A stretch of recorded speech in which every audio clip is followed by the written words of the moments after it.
All right, hello everyone. We're back with our next episode of the Taylor Park Boys. Took a little break for Thanksgiving. We're trying out a new camera angle here today. It's we're gonna start off with some nice World Cup coverage and kind of move into some other stuff, and then slowly move to the NBA and then NFL to close. So today, as of when we're making this episode, Wednesday, November 30th. So keep that in mind when we're talking about the current games. So, Sal, you want to take it away from here? Yeah, for sure. So why don't we go group by group? I think that'll be the best way because we haven't had an episode on the World Cup yet. We kind of just talked about it before it happened, and then, there's a lot of games played and we were on break, so we couldn't make an episode. But yeah, why don't we get right into it? So Group A, we saw yesterday, I believe, that the Netherlands and Senegal are the top two in the group. I honestly thought this was a really fun group. Ecuador and Senegal, that game was so fun to watch. It was the opening kind of match, Ecuador and Qatar. Enter Valencia, that guy was a beast. Had 2 goals in the opening match. I think scored again against the Netherlands too in that match. But this was a really fun group. I'm kind of glad. I think everyone knew Netherlands was going to top the group or at least make it out of the group stage. But I'm glad Senegal made it because in their last World Cup, they got kind of gypped when Japan got through and unfair play, like where Mexico might have not gotten through today, but they ended up just being goal difference, right? Yeah, because they scored a goal, but yeah, it's basically what they were playing for. Otherwise, Mexico would have packed it in. But I'm happy for Senegal. They're a fun team. I think it's cool to see an African team go through too because they feel like haven't gone through a ton in the past. So that's awesome, and fun group overall. So the Netherlands is who we're playing. The U.S. is playing. Opening round, Saturday morning. That's going to be exciting. That'll be a fun one. Really early in San Francisco, but we'll still be getting rowdy for that one. Don't worry. Definitely. Why don't we talk about USA? Why don't we go to Group B? And man, that was a stressful group for me. USA did start things off well against Wales, tied 1-1. We were watching together. I know. What you thought about. We should have just won that one, man. The penalty at the end. I mean, if we had won that one, we would have had way less to worry about going forward. But who knows? Maybe we would have taken maybe we wouldn't have tied England if we beat Wales. Yeah. Maybe it would have been a mental thing. So who knows? Yeah, that's true. But no, that was a good game. Very stressful game. But that's how the U.S. operates. The next game though against England, man, that was a good performance. It was. I gotta say. I mean, we really took it to them. I remember, more bits and pieces of the game than the entire game, but I mean, it wasn't I think it was we had a lot of opportunities actually. And so did England. There was a lot where I think Weston McKennie had a shot that was pretty right close. In front of goal. But I mean, I was very happy with the tie overall. Yeah. The fact that we didn't let England into the goal was probably a good sign. I don't know. What do you think? Do you think we should be operating a similar tactic against the Netherlands? I think England's better than the Netherlands. I think, honestly, watching the Netherlands play, they've got this one-star attacking mid forward, Cody Gakpo, who's been a beast. But I think if we can, keep him under wraps, the rest of the Netherlands team hasn't looked great. I mean, they have a good defense with Van Dijk and Daley Blind, obviously De Ligt, but I think he got injured, which is why he has been playing. Yeah. So if he's still out against us, I think we take it to him. I mean, Netherlands, obviously they topped their group, but they didn't look great, honestly. I'm pretty excited about the matchup for the U.S. I think they're probably still a bit of a better team, but I think we can nip them, honestly. I'm feeling pretty confident about this match. I think we're gonna turn some heads here. If we beat the Netherlands, that's gonna be this country's gonna be going crazy. It's gonna be insane. It's a Saturday morning. We'll have a whole day to parade. Whole day to celebrate that one. Yeah, that would be. So we talked about this a little bit offline, but what do you think about how the coach is done for the U.S.? I know he hasn't played Gio Reyna. Yeah. I think. We still don't know the reasons why he hasn't played him. There could be a good reason. I don't think there is, but I think honestly he had his team coming in. This is the lineup he wanted to play with: Pulisic left, Sargent up top, and then Way on the right. Way has been looking pretty well.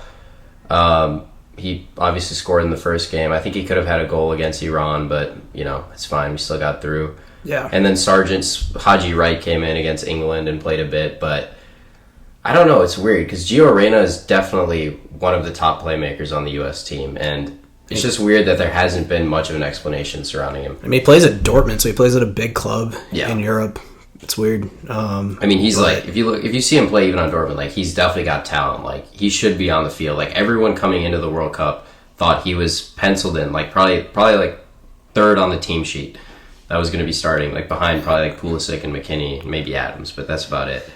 Like everyone was like, they were like, all right, Pulisic and Reyna on the wings. Who's going to be up top? That was a big it question. was already locked in, right? But Like, yeah, but mentally. now it's weird. I mean, maybe we'll see him in the knockout stages. Who knows what Berhalter has I hope so. up his sleeve? But yeah, no, that would be kind of upsetting, honestly, if we don't see him against the Netherlands, because I think he can actually make a difference in that game. Hopefully the Pulisic injury that he scored the goal on. Yeah, For those of you that happen to not know by now, he had the winning goal, I guess. Yeah. The only goal. mm-hmm. And I guess he got injured. We don't know exactly what happened, but Yeah, well, he has it came out he has a pelvic contusion. pelvic contusion. Does Yeah, that mean he which just is got just like a bruise on your in pelvis. Yeah. Yeah, I think it's like on his pelvic bone. Okay. So it's like contusion is like usually a bruise on the bone. But Whatever it was. He sent out that like Snapchat or whatever saying he's ready to go for Saturday. yeah, it was He's funny. proud of the boys. So Just got his stomach pumped after a night of drinking. saw that meme. Yeah, I mean, I think we need him. Like no doubt, right? Like we're yeah. not, I mean, there's no way. he's good. I mean, he's definitely our best like creative player. He's been him too this World He's Cup. been him. He's been He's him. been good. So yeah, the rest of that game though was pretty scary against Iran. I thought they were gonna nab one at the end, and Yeah, Iran got a lot of crap. chances at the end. There was a Yeah. couple where yeah, they were.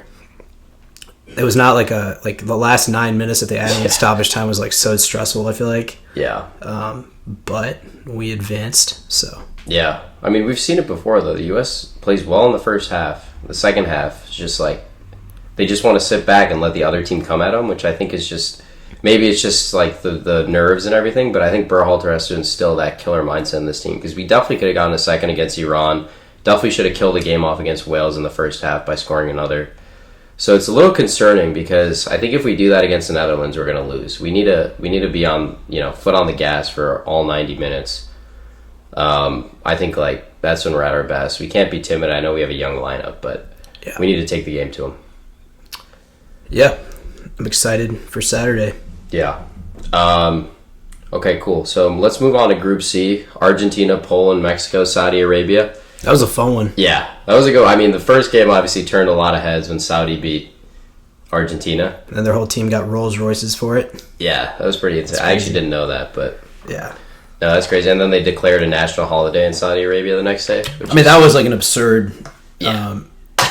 upset. Didn't really end up changing Yeah. anything for either team, but Yeah. I think Argentina bounced back, which is great to see for them. I have, a friend that's a huge Argentina fan, so he was very happy. so they're one. They're one in the. They won the group, yeah. So they came in first, Poland came in second, Mexico third, and Saudi Arabia finished in last. But that we can maybe talk about the whole, because we were talking about the fair play thing for a while there. It seemed like today the games were today between Poland and Argentina, and then Yeah. Mexico and Saudi Arabia, and it seemed like Poland and Poland and Mexico were tied on Yeah. I guess win total or like whatever points Goal difference. and goal difference. Yeah. And goals scored, right? Was it goals scored after that? What's like Yeah. the like rankings for Goal tiebreakers? scored. Goals scored. They were Yeah. tied on goal scored as well. So it looked like it was coming down to the thing you were saying, the fair play. So that's like how many yellow and red cards you've gotten or haven't gotten. Yeah. So that's a weird tiebreaker. Yeah. But that would have been interesting. But I guess because of that, Mexico's tactics were changed a bit, right?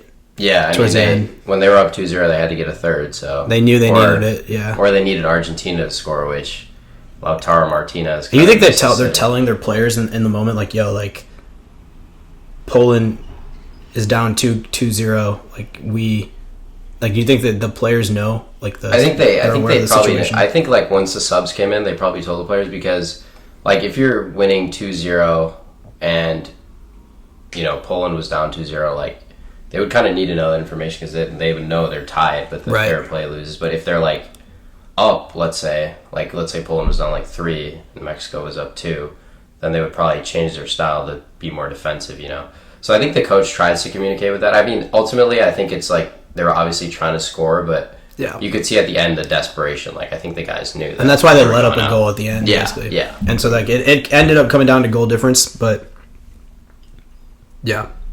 Yeah. And then that was just exciting because, like, right after the Poland game, I feel like the Poland players didn't really know where they stood because they just had to immediately kind of figure out what was going on. Yeah. In the that reminded me of that one year where, like, I think it was like the year that, like, the Steelers were looking to make the playoffs, and I guess, like, Andy Dalton threw, like, a 4th down touchdown. Oh, against, against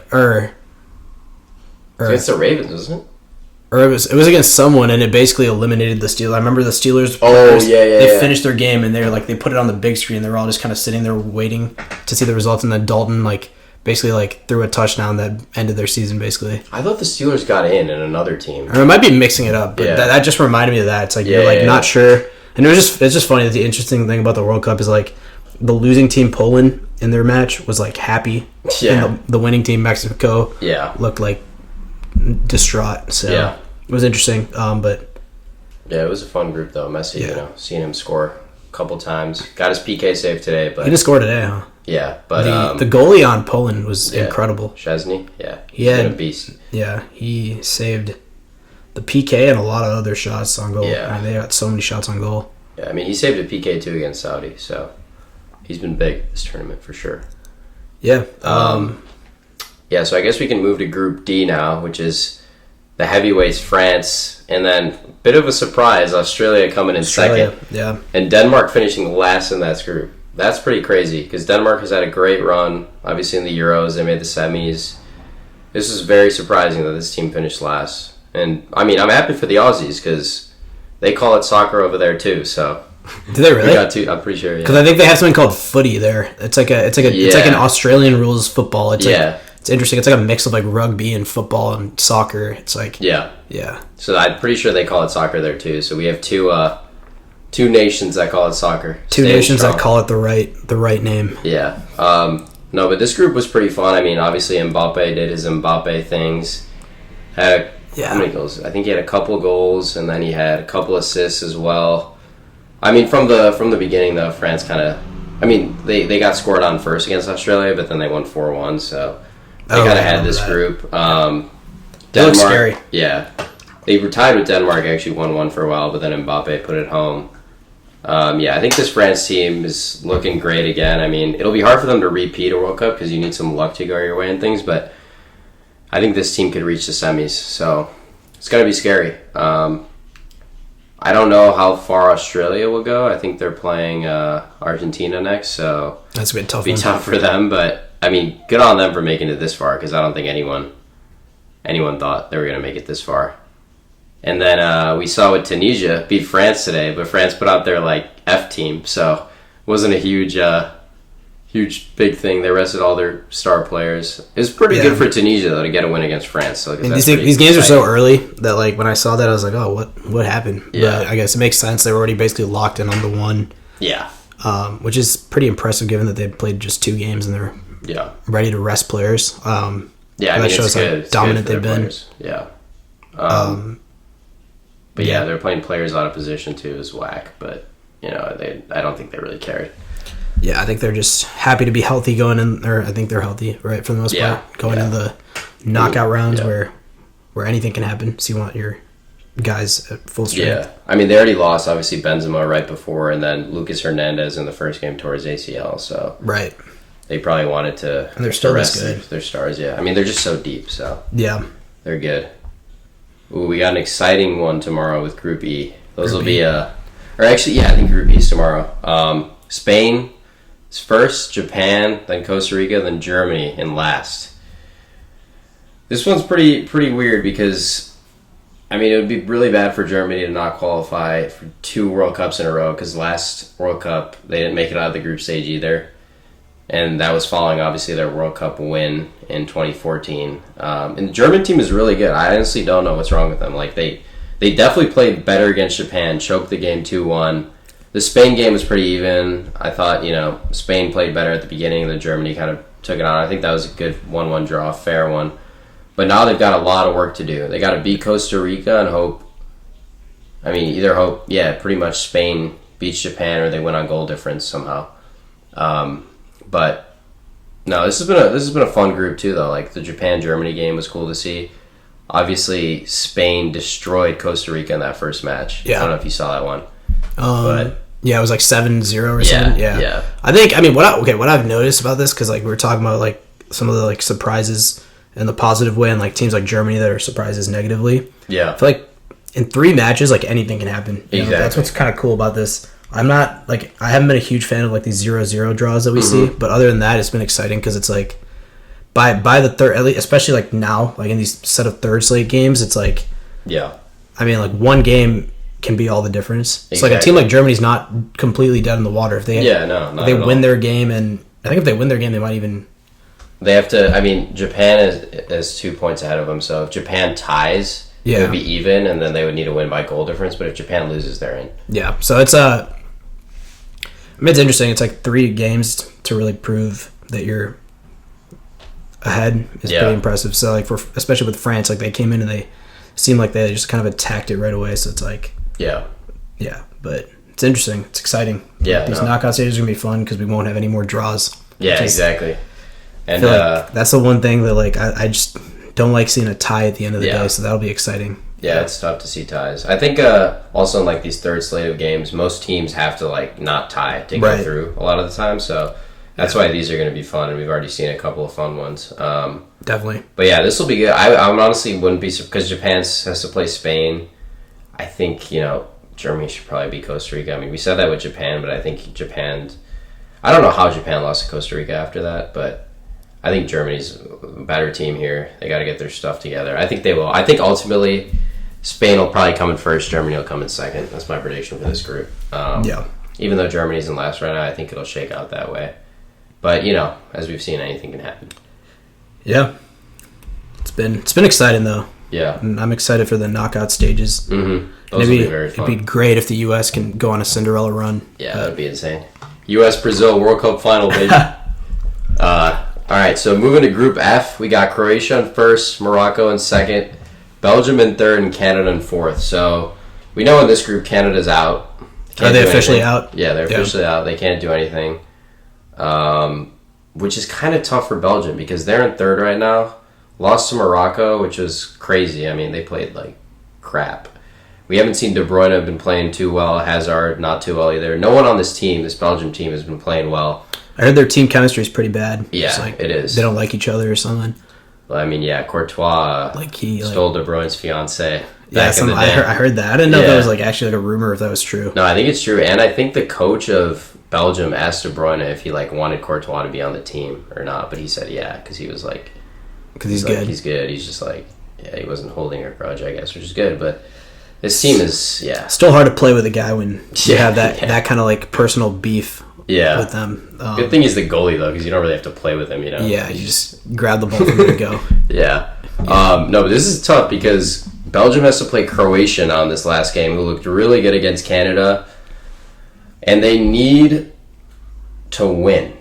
Belgium needs to win. Yeah. So if they win, they're in. They're in as a 2. No, they need to win. And Morocco's a point ahead. So I mean, if Morocco wins, Morocco's in. Basically. Yeah, Morocco wins, they're in, and they play Canada, who's in last. And Canada doesn't care.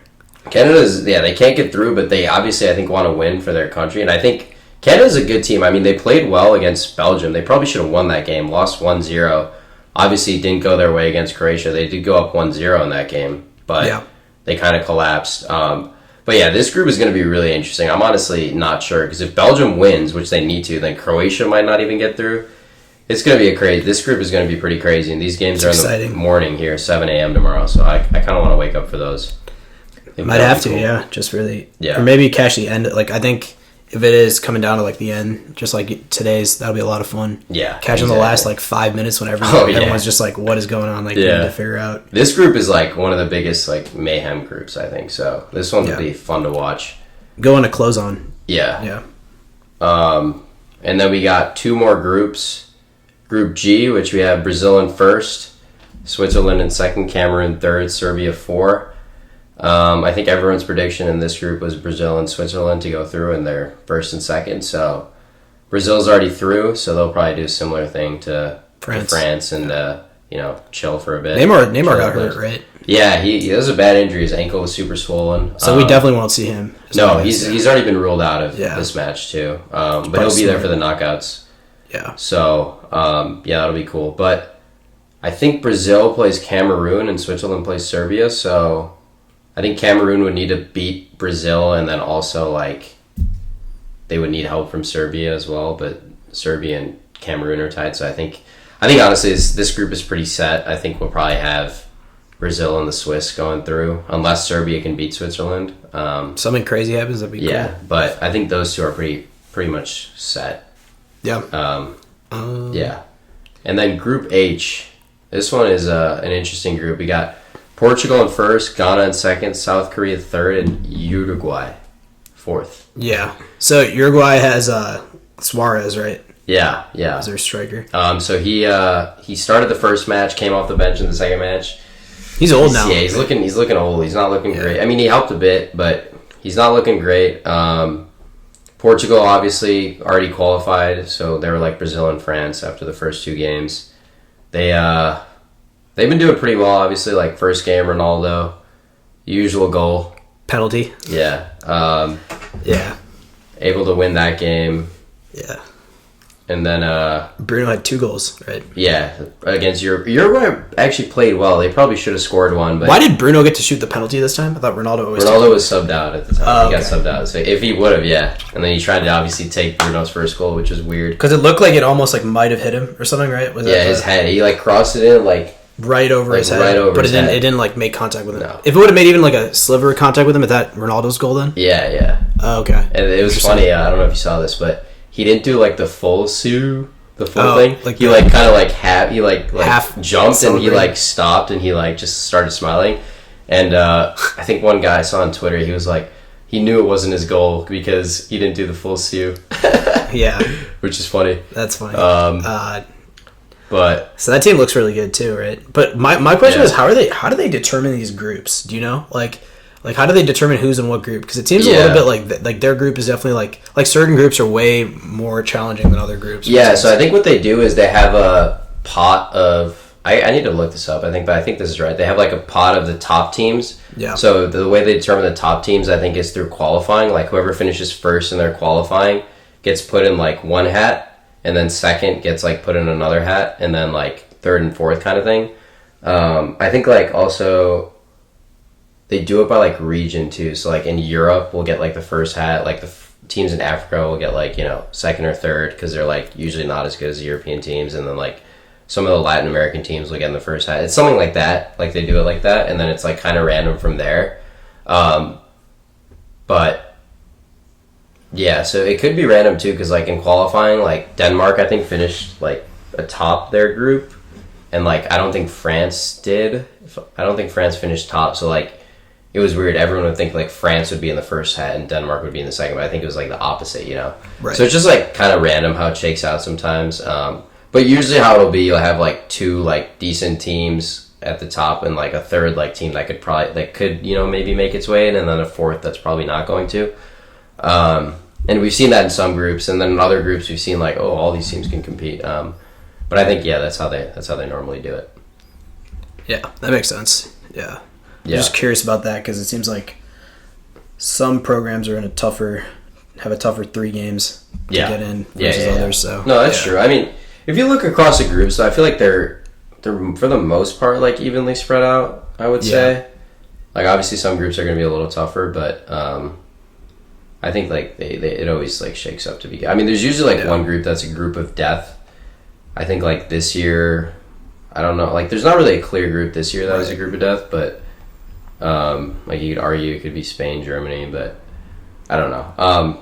But yeah, and then I guess one more thing to note about that Group H. So Ghana plays Uruguay, and the last time that happened was when Suarez handballed the ball so it wouldn't go into the net. Oh, yeah. And then he got a red card, obviously, but then Ghana missed the PK, so Uruguay went through. So they're deeming this like the revenge match for Ghana. He got a red card because it was intentional? Yeah, it was intentionally handballed because he knew it was going into the goal, and then Uruguay won?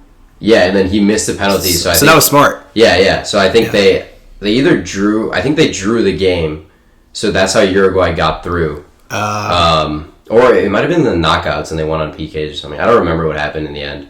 But, they're calling this a big revenge game for Ghana. I mean, Ghana's in second right now, so they can draw and probably get through. Suarez hasn't bid anyone this time, though. I feel like he usually bites people. No, he hasn't bid anyone this time. Well, Rudiger also bid Pogba. Really? Like, not in the World Cup, but before. I'm pretty sure it's Pogba, yeah. But yeah, it's a little weird. I don't know why people bite people. It makes no sense. Interestingly, like, weird way to play. But yeah, for sure. But yeah, that covers all the groups. Still got a lot of good matchups to go. Super excited, especially about the USA game on Saturday. That's going to be a good one for us. Hopefully next time we film a podcast, we'll be reporting good news. Yeah, after we come fresh out of the weekend. I hope so. We'll see. But yeah, I'm excited for it. But I think moving on from that, we can maybe like quickly touch on the NCAA basketball specifically. That's been getting going now. A couple games in, rankings have shifted quite a bit. Mm-hmm. So I mean, I don't know. Have you watched many of them? I haven't watched a ton. I know some people were skeptical about Houston being first because they only beat Kent State by 5 a couple of days ago or a week ago or something.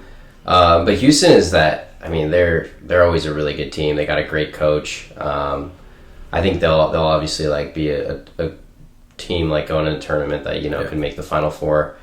But it's kind of surprising that they're number one because I don't think they've been number one for a really long time. I mean, UNC dropping like from number 1 or whatever they were number 2 or 17 now. Yeah, I think they're 18. They had a couple losses. Crazy. I mean, that one crazy game, 4 overtimes they lost. Yeah, was that Alabama against Bama? I think. Yeah. Yeah. It was a crazy game. Yeah. But yeah, it's early. I mean, a lot of these teams are playing a lot of each other too, which is interesting. Yeah. Like, a lot of good programs with like high ranking programs are playing each other. Yeah. Yeah. Yeah. I mean, I think this will start to really like shape up as the year goes on, and then once we get towards like the conference tournaments, it'll start to clarify a little more. I think some of these teams that have dropped will come back up a little bit in the rankings. I think it's just a couple bad games in a row. I agree. I think like it's also like chemistry to start the year. Like there's going to be some losses. But I think it's good. Like a lot of teams are beating teams. We have some like new teams at the top with like Texas. Texas is usually good, but they're never like ranked in the top 5. Good. Yeah. UVA's come back to 3rd. Oh, yeah, it's been a while for UVA. Yeah, they haven't been great. I think Tony Bennett's a good coach. Tony Bennett's a great coach in my opinion. Yeah. They've looked good. I mean, they beat our boys in Illinois in that championship. Yeah, that was tough. I was proud of us to go ahead and beat UCLA. But it was unfortunate that we didn't win that little mini tournament. Yeah.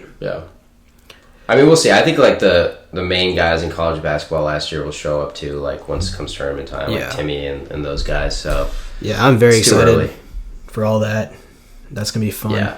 Yeah, super excited. College basketball gets so fun, like right around like early March. Yeah, I agree. It's a conference tournament start up and everything. So that kind of covers NCAA. Not too much to report there for basketball. But I guess we can move to football. We just a couple of really good games this past weekend. Starting with Michigan, Ohio State. The big rivalry match. And it seems that so now it's Michigan 2 years in a row. Yeah. And so now Michigan is. I mean, for the longest time, like it was not even a rivalry because it was like OSU was just beating down on every year. Mm-hmm. It looks like Michigan is the big brother now officially in the rivalry. So I think I don't know, they started off slow, I think, Michigan that game, but then McCarthy and crew, a lot of their wide receivers were one-on-one getting open and threw it over the top and were able to get easy touchdowns. But that was a fun game to watch.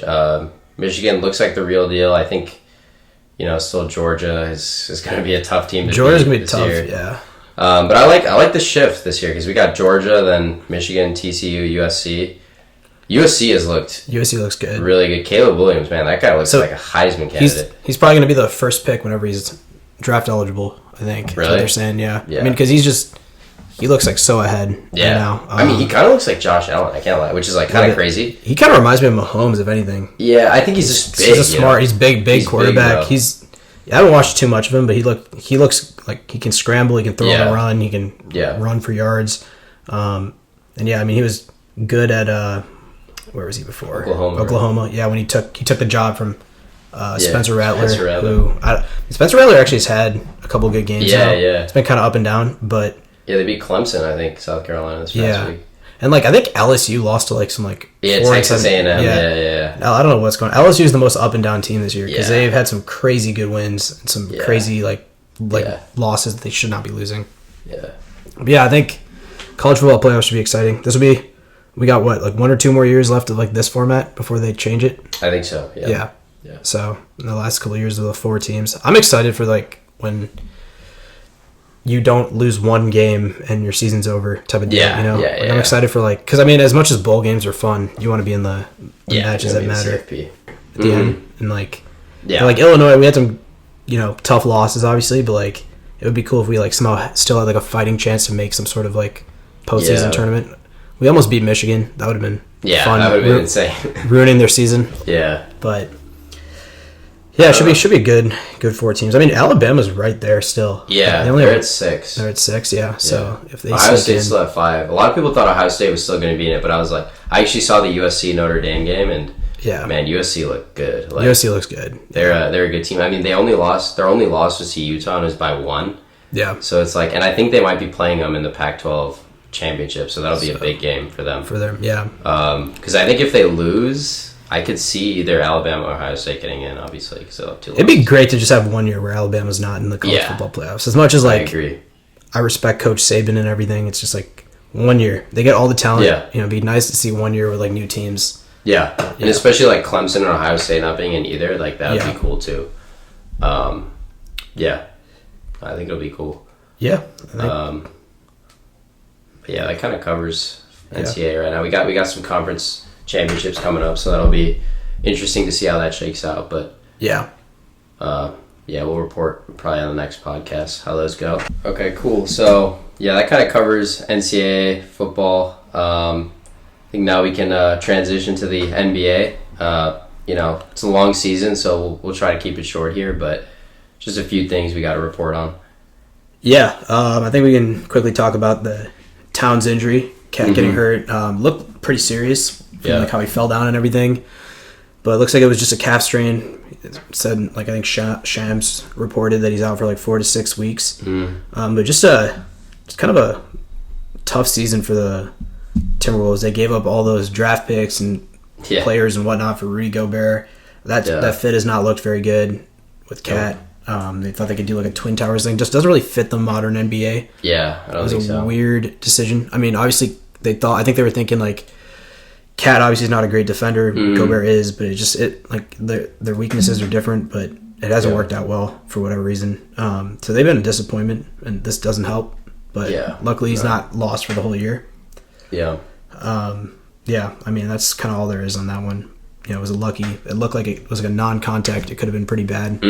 But yeah, I think we've been talking about how the Jazz were surprising early on in the season. As expected, they kind of came back down to earth. Yeah. Now I think it's time for them to fully come back down to earth and go after the first pick for Wembanyama. So I don't think the Lauri Markkanen was gonna carry them in an NBA championship. I mean, he's still playing really well. He's probably gonna be an All-Star this year. He's been really good. But they're not gonna keep it up. Yeah, no. So. Yeah, and then we've seen the Mavs not be that great as a team, but Luka's been absolutely balling. I mean, it's insane how good Luka's been. And it's like you could say, oh, he's putting up like empty calorie numbers, but I think I saw a stat like in that Warriors game, like they were plus 19 when he was on the floor. Yeah. And like minus 19 when he was off. And I mean, half the time he's passing the ball out to players and they're wide open and they're just missing. Like they've been off. And I don't know I thought Jason Kidd did a great job last year, but so far this year he's kind of regressed. I feel like as a coach, they've added in Christian Wood, hasn't played him enough. The substitutions have been weird. And obviously, like, they're supporting players like Bullock and Tim Hardaway Jr., Dorian Finney-Smith. Those guys have just been off. Like, they're counted on when Luka zips a pass cross court and gets them open. They got to make shots, and it's a make or miss league. But Luka's still. I mean, I saw like a stat like he's already like. His average points created per game, so if you include like points, assists, is like 50 something per game. Wow. And it could be so much more because he's apparently like he also like either leads league or has like an absurd amount of like missed assists just like based on no close defender to a pass that he made, and like a player just doesn't Just make the missed shot. Yeah. So Yeah, that's tough. yeah, they definitely. I mean, I think overall their offseason was not great. Yeah, I think they need to add more than Christian Wood. I mean, they kind of needed a second, like, I mean, they thought Dinwiddie probably was going to have that, but we saw last year he came on in the playoffs at some points, but He's inconsistent. yeah, that's the thing. I mean, they kind of need another consistent scorer to help Luka. I feel like that would have been Jalen Brunson, man. They should have done everything to keep him. I don't know if it was even in their control at that point, but I would have paid. I think Jalen Brunson is very underrated. Yeah, he got paid what he deserved, in my opinion. I think they should have. I think he was slightly overpaid, but I mean, he's averaging like 21 a game. yeah, he's doing well. He's doing well. Really good. And I just think like I don't know. I just feel like the Mavs needed like a taller scorer, if that makes sense. Like I think Brunson was good, but he's just like so short and like. Well, they had Porzingis, and that didn't really work out. Part of that I will say is Luka. Like Luka's a ball dominant player. Yeah, and it's hard when. Like Porzingis is a guy that needs the ball too. Yeah, exactly. You need like another guy who doesn't like necessarily need the ball, but can like be a scorer. You know, like I don't know. Well, if Jason Kidd would play Christian Wood more, which I don't know why he's not. Maybe it's a defensive philosophy, but I think they need to play him more. Yeah, I agree. And they've got this dude in the D League, or sorry, not D League anymore, G League. Mm-hmm. Jalen Hardy. He's a rookie. Oh. He was a second round draft pick, and he's been going off. He dropped like 51 game. Like he's averaging like. Oh, really? So they just called him up. So he could be like a quick spark too. Yeah, that would be good for them because they need something besides Luka. They need something. I mean, Luka's having like a historically good year. Yeah, like he's shooting like 50% from the field, 34, 33, and then he's like almost 9-9. So yeah, he's almost averaging a triple double, like insane numbers. But yeah, we'll see how that shakes out. I mean, they'll probably make the playoffs, but I don't know if they're gonna be able to do anything. It's just tough when you have a guy. I mean, you could argue he's still coming into his prime, but like you don't want to waste any. This is like put Luka with like a solid roster, and that's a championship team. Yeah. So, easily. I mean, his whole NBA career has basically been his prime. Yeah. So besides his rookie year, I mean, rookie year, and after that, he was already really good as a rookie. Yeah, he was. It's pretty insane. He's crazy. He just basically single-handedly beat the Warriors. Yeah. Dropped 42, 12, and 12 or something. Yeah. It's insane. So, in a close one. So. Yeah. I mean, also, speaking of the Warriors, they've been pretty up and down. Yeah. Clay, for the most part, has gotten going again a little bit. He's had some like crazy. He had a 40-point game or something, 41-point game, but he's still on and off. Yeah. Missed the buzzer beater actually against the Mavs. Did, yeah. That was a great play design. Yeah. He got wide open, just missed it. Yeah. But I think Clay, it's like law of averages. I think he's going to come into his own at some point. Yeah. But Wiggins has been pretty good, but it's just been the Steph Curry show there, as we mentioned last week. Yeah, exactly. But we saw with the Lakers moving to them again. Yeah. Still 7-12, not doing great, but at least they got a bright spot going with AD. Looks like he's back to what he was like in the bubble. You know, Westbrook's also looked pretty good. A couple games off the bench. But recently, I don't think he's been that great. Like, he had like a 24-point game on like 55% shooting or something. Really? So just like they lost on a buzzer beater to like second round Pacers, rookie right? of the Pacers. Yeah. Nemhard, right? Nemhard, Andrew Nemhard. Yeah. It's a Canadian guy. He played at, where did he play college? Was it Florida? Gonzaga, right? Gonzaga? That was Florida. Or no? I might be completely off, but he's a rookie this year. No, didn't he? Yeah, he played for Gonzaga. Was he Gonzaga? Okay, Gonzaga makes sense. Yeah, I guess I was confused. I think he transferred actually from Florida. Okay, maybe that's what it was. Something like that after his first year. Yeah. Yeah. I think his brother is the one on Creighton, right? Yes. Yeah. That sounds right. Yeah. But yeah, actually in that game, LeBron really looked like the one holding him back. He's got to get more effort. Yeah. And like LeBron's LeBron. You don't worry about LeBron because I think LeBron knows that he has to be better. But I mean, he played well a game before, right? Against Spurs, he dropped like 39 or something. Yeah, but you need consistent effort from LeBron. Otherwise, you're not gonna. I mean, I think this is a great time for LeBron to be like, "Hey, AD, this is your team. Take over." Like, because like AD looks like he's got that feistiness in him. Yeah, and he's finally looking like we said, like AD on the Pelicans, like where you felt like this guy could be the best player on a championship team. Yeah, and he has that like that dog in him, for lack of a better terminology. Yeah. He's a great player. He just needs to stay healthy, basically. Yeah, I mean, I remember when he was like 4 years ago or something. I kept arguing that he was better than Giannis, and he was like more of like a centerpiece because he could shoot and all that. But like now I watch him, I'm like, I don't know what I was thinking. So well, I mean, but he could have been. Probably was, yeah. because he could shoot. But now it's like, he needs to like use his athleticism Yeah. and be strong and lead that team. I think because Yeah. I think we finally gotten to a point where like I think for the first time LeBron looks like he's going to be like having bad games regularly. So I think they're going to need AD to keep looking like this. Yeah, I mean they've had like their off-season pickups haven't been bad. Like Lonnie Walker. Lonnie Walker's been really good. Decent, yeah. Really good. He's been one of their best players, actually. Yeah. Reeves has been helping them a bit off the bench. Too. Reeves is very consistent with like what he does. Yeah. They got that guy Matt Ryan. Oh yeah. Had the game winner that one game. Yeah. A while ago, yeah. Speaking of like the game winner that happened this game with Nemhard, the Pacers look real. Yeah. Real. I mean they're what, fourth in the East, I think. Halliburton has been really good.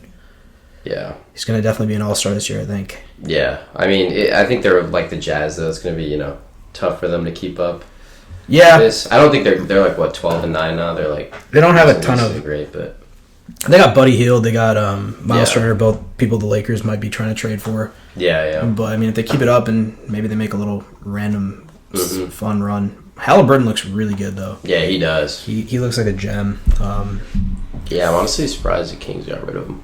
Because that was a weird move, but I mean it's actually worked out well for the Kings. They've been really good. Yeah, so they have now like Herder and Herder. I mean, obviously they got Sabonis for Halliburton. Yeah, Sabonis was really good. Sabonis was more of like a win now kind of player, which is why I always thought it was a little weird. Yeah, but they've hired Mike Brown. Mike Brown's doing a good job with the culture there. Yeah, for sure. De'Aaron's still there. Yeah, De'Aaron's there. Yeah, no, they're looking better this year. They are definitely. Hopefully, they make the playoffs. Speaking of a team that looks even better this year, the Celtics. Oh yeah, Celtics are. They're going off. I mean, Jason Tatum's balling. Jaylen Brown's been balling. You could argue Tatum might be the MVP frontrunner at this point. Really? He's been incredible. Yeah. I think Luka though. He's. I don't know. I think Luka, but they're not the winning. record. Yeah. I mean, they're still like what 500. I think. 500. I mean. Yeah. It's not really his fault they're not winning, but at the same time, like that's always been the criteria. And the Celtics are like. Yeah. Celtics might be the best team in the league right now, just how they are in the power rankings. And they took that whole coach drama with Udoka, and I forgot the guy's name already, but he's been doing just a great job. Brown and Tatum have been an insane duo, and then Brogdon as an addition. I wish Gallinari didn't get hurt because that team would have been scary, especially come playoff time. But I think they could have won it all with him. Sure. I think they still have a good shot. If Tatum is playing like this, he looks incredible. I think we were watching some college basketball earlier today, and like. There was a minute or two left in the fourth quarter. He already had 49 points today, so he's just chugging along. Yeah. So he's a beast. I mean, I feel like the coach of that team doesn't have to do much because you have everything on that team. You have shooting, you have guard play, you have defense. It's Smart, obviously, Horford, and bringing back Horford was great for them. Yeah, I mean, literally on that team, he's just a new person. I'm just impressed with them because I thought after getting to the finals last year, I thought it was kind of like a parallel, like a Bengals finals run. Like it didn't seem like it seemed like things worked into play for them to get to the finals. Yeah, I thought after that, and then the weird coach drama and all that, I thought they would come back down to earth to start the season and maybe like not start off super hot, but they've been really good. Yeah. I mean, I just think if you look at their team, it's just so talented too. Like, I honestly didn't. I thought they would like be as good as they were last year, and even better. Just because like Tatum, I think he took like an insane step last year, and he's even taken more steps this year. And that's when I really started to believe in them because I never thought Tatum could be the best player in a championship team. I actually didn't either. Yeah, but now it's like. But he's clearly looking like he can. I mean, if he just played better in the finals, a game or two away. Yeah, if he played a little better. Yeah. There's a couple other teams in the East. The Wizards have been up and down. I think Porzingis has played really well. Kuzma's played really well. Porzingis, though, has kind of revitalized his career. Leaving the Mavericks. And then, obviously Beal's been is consistently good himself. So they're a good team, like, surprisingly. They have some players that have kind of been discarded by other teams that always had the talent. Kuzma and then, obviously, Porzingis. Yeah. So they're like a sneaky team. I mean, they're not going to make like a significant run, but I think they're a sneaky team. They for sure. I'm surprised Beal has stayed on this team this long. Yeah, it's a little weird, but loyalty / money talks. Yeah. So, I don't know. And then Bulls are. Yeah, Chicago boys tough for us. Not great. Not great. I personally, like I said many times, I would blow this team up. I don't think it's a winning roster. Yeah. And you could argue maybe Lonzo comes back and helps them a little bit at some point, but I don't know. I mean, I think they'll make the playoffs, but like they're probably not doing anything in the playoffs. So yeah. So we'll see. And then we can quickly talk about the Nets. Looks like they finally got. Well, I guess Simmons just got hurt, but Simmons finally was playing well. He was, yeah. Kyrie was back from like whatever that was. His comments. Yeah. KD's still balling as usual. What do you miss? Like 2 shots or something this last game? Yeah, and he dropped like 45. Just went off. Yeah.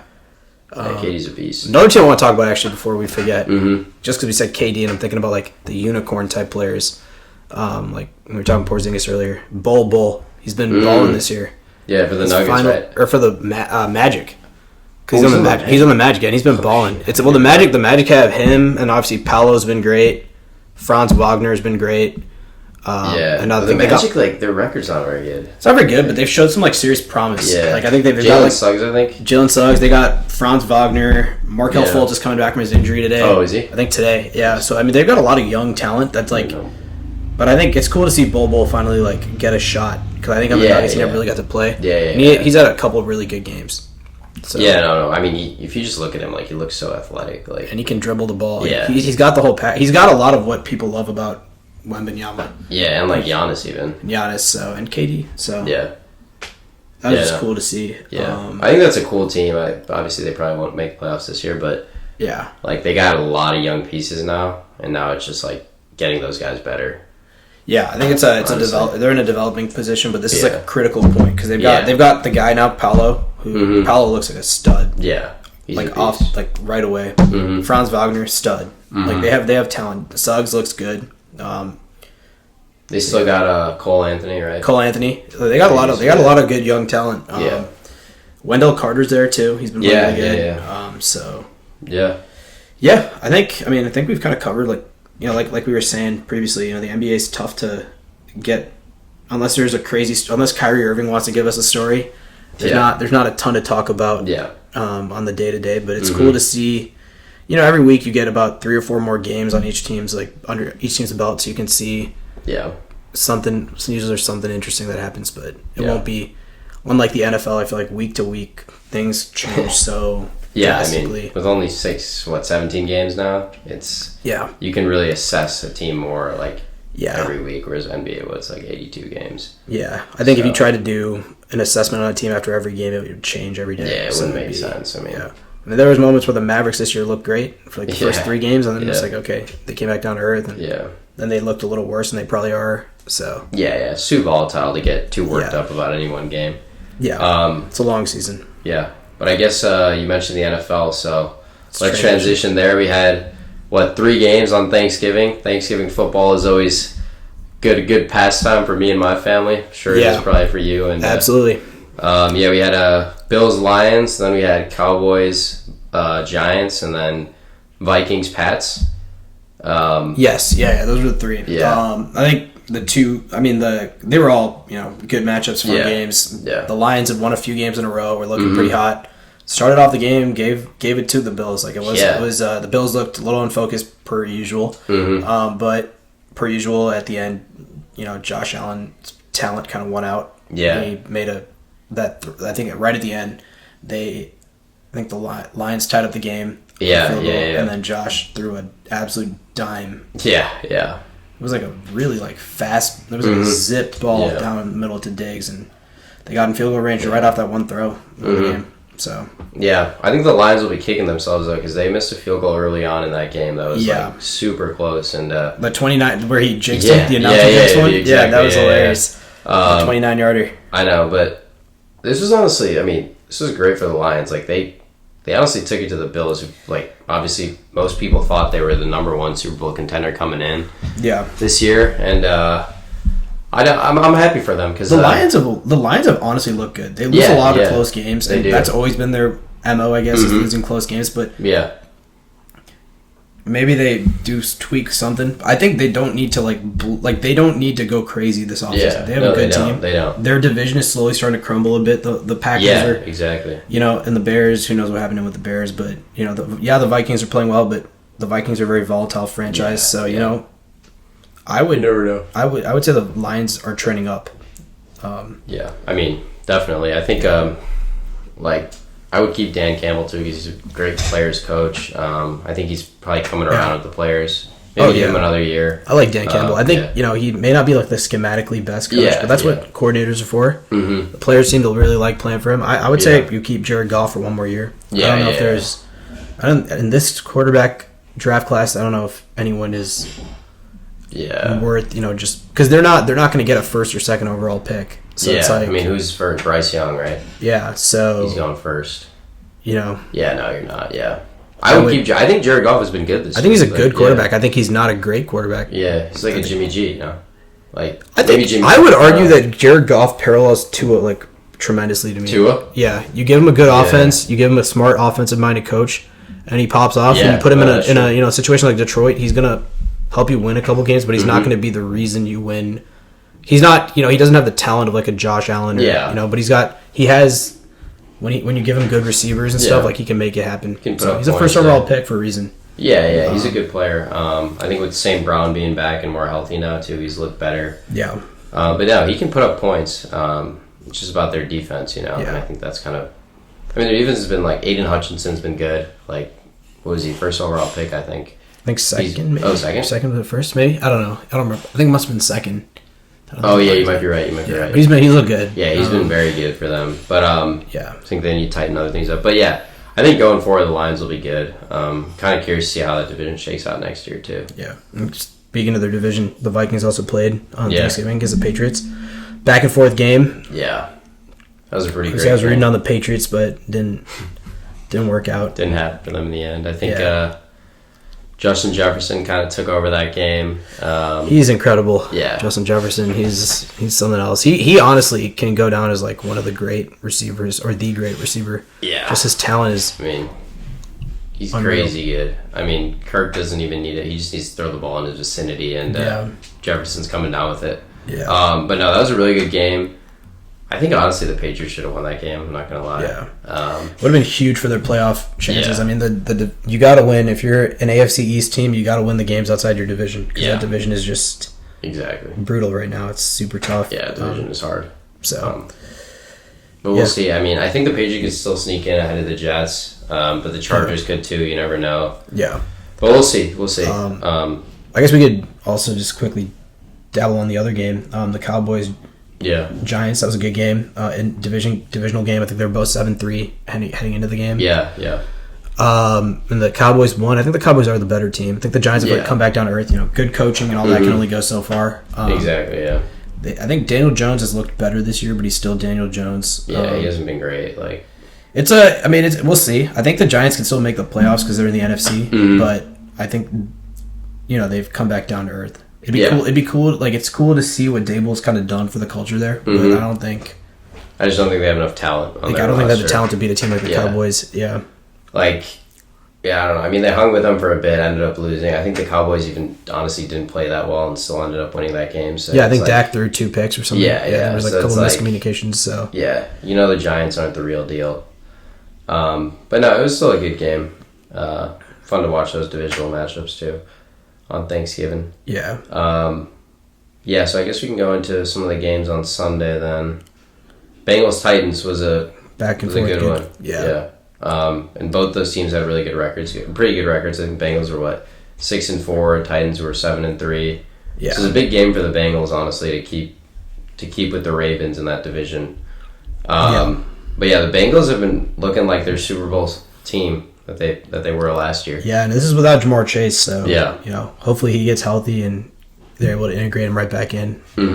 But yeah, I mean they look good. Joe Burrow still looks like Joe Burrow. Yeah. Yeah, I think. and Mixon was out too with a concussion. Yeah. So yeah, I think that was a big win for them. The Titans have been actually pretty underratedly doing a good job this year. Nobody's really talked about them. Yeah. Another guy that should be in like Coach of the Year talks is Mike Vrabel. feel like he's always in Coach of the Year. He's always in them, but I think it's almost like a fatigue kind of thing. Like this year, he's not even brought up. But once again, he's done a good job with them. He has. I feel like, I mean, they rely so much on Derrick Henry. To like, and you know who's getting the ball, number 22, and they still manage to chunk out yards. And exactly. Tannehill makes the throws that he needs to. So yeah. But yeah, like you're saying, the Ravens, you know, they gave the Bengals some life with their loss. Yeah, that's crazy. I mean, all their losses this year, like. Close. Yeah, and they've been leading in all those games, and you're like, how the hell did they lose these games? Like the Dolphins, the Giants game they lost. The Giants game, yeah. Obviously the Jags now, and then... I think the story in this one, though, is Trevor Lawrence being clutch, and I think having his biggest moment of his career. You know, I think it was 4th and 5. They kept the ball, they went for it, and then they scored the touchdown finally, and they went for 2. So, and then they won. I mean, I've been saying Trevor Lawrence has been good this year. I don't know if you've been on that train. I haven't, but I also have seen the talent. This was the first time I've seen him actually not look like a deer in headlights when I watched. Maybe it could be just bad timing, but when I watched him, he's obviously looked like you've seen him make throws, but I haven't seen him make throws under this kind of pressure against a good team, good defense. Yeah, he looked really good. Yeah, this was the first time where I think, and it's not really fair. His first season he played for Urban Meyer. That was a shitstorm. So so I think this is really his rookie year. For the most part. I mean, obviously you got to take some lessons like you can your first year, but I think he's starting to really show the talent that he was drafted for. So that was a heck of a game-winning drive. Yeah. I think also next year he should take that big step, and honestly this could be the Jags division next year. I think the Titans will always be good. Titans always be good, but I think there's a ceiling to where they're at. Yeah, exactly. Colts or whatever the Colts are. Yeah, not great. Yeah, so the Texans are. Yeah. The Texans. Trash. The Texans. But no, this was good to see from Trevor Lawrence. I've always been a supporter of him. I think he's been obviously a great quarterback in college, but I think he, has been good this year. And they started off the year well, but didn't do well in the mid half. But they were were they 2-1 maybe to start? Yeah. And then they kind of went on a couple of I don't know. Yeah, they lost a couple games. Yeah, I think Doug Peterson's a great coach for that, to develop Trevor Lawrence. To have there. We can talk about the Raiders and Seahawks. That was a great. Yeah, that was a fun game. That game was back and awesome. forth. Especially for my fantasy team with Josh Jacobs. Man. Over 200 yards, 2 touchdowns. And what do you have, a breakaway, 50-yard touchdown to win the game? 86 yard. 86, okay. I didn't even realize it was that much. Just crazy, yeah. Yeah. He's a dog. I mean, he got injured in the fourth quarter with his calf, and then he came back on and just runs for an 86-yard touchdown. Yeah, that was a fun game. And I think in OT, nobody was really able to move the ball for a bit, and then finally he broke away with a touchdown. Yeah, exactly. So, I think Derek Carr was crying at the end or something. He got on his knee and was like... Yeah, I mean, he was crying at his press conference after they kept losing. So, for him, this is a emotional moment to finally, win a big game. That was a big game. I think the Seahawks now are in an uphill battle because they no longer have the division lead with the Niners, and Niners are red hot right now. Yeah, so Niners are rolling. Niners are rolling. Geno still looked really good, though, I think.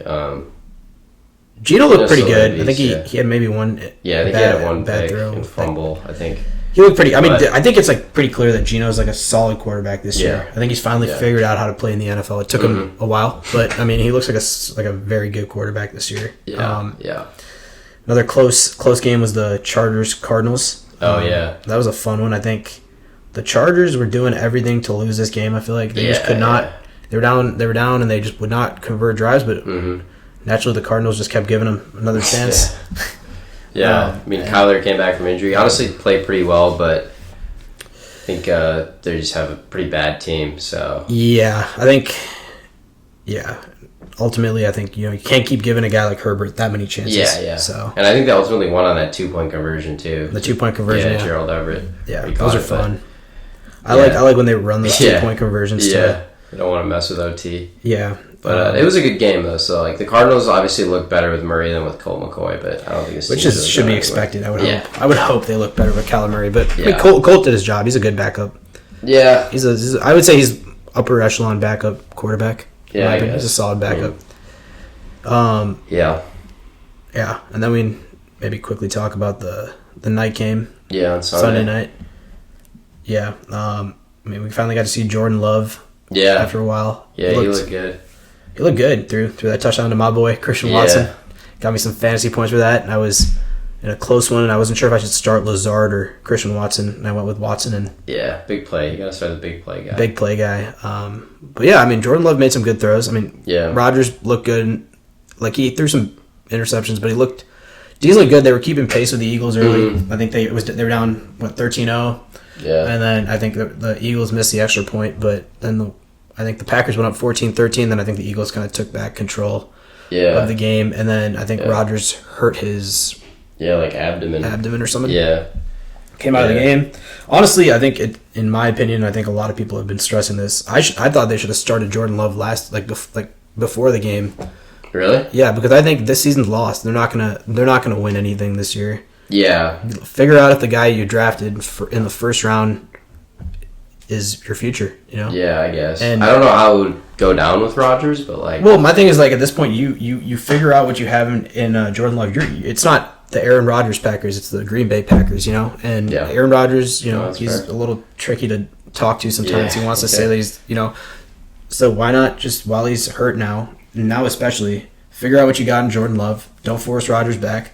Have him heal up, and then decide which one you're going to keep, sign to like the extension or whatever, trade one of them, and move on. Because you can't just keep holding enough for it. Because I think at year 3, I think I was reading this is Jordan Love's third year. I think at the end of year 3, you have to determine if you're going to sign him to like that 2-year extension. This is third or second year?